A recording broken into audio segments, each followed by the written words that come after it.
piyansa ang ombudsman para sa mga kaso ngayon nila Senator Estrada at iba pang mga individual. Monica, walang inirekomendang piyansa o bail ang Office of the Ombudsman para sa kasong plunder na tinatarap ngayon ni Senator Jinggoy Estrada, dating DPWH Secretary Manuel Bonoan at iba pang dating opisyal ng Department of Public Works and Highways.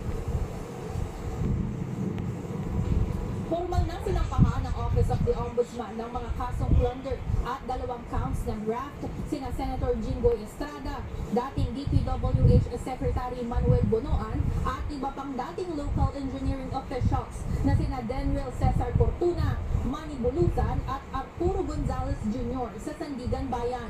Ayon sa Ombudsman, nag-ugat ang mga kaso sa umano'y illegal na budgetary insertions at allocations sa Department of Public Works and Highways o DPWH noong 2025. Higit 573 million pesos umano ang halaga ng kickback na natanggap ni Senator Estrada.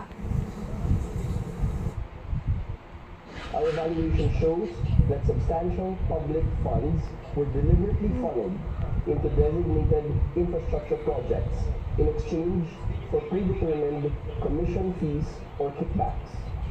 Case records point to an accumulated sum of illicit payouts amounting to an aggregate sum of over 573 million pesos, which were systematically delivered to the principal respondent, Senator Jinggoy Estrada.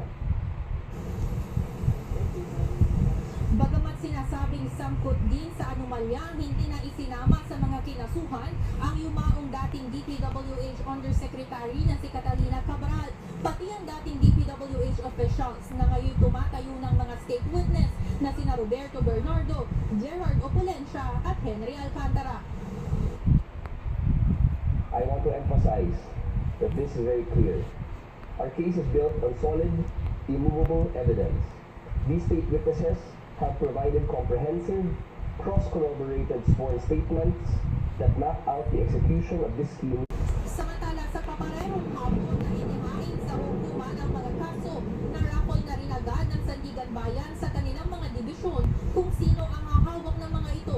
Sandigan Bayan 2nd Division ang hahawak ng Sa pagkasong plunder at graft, bayan na magpatupad ng arrest warrant.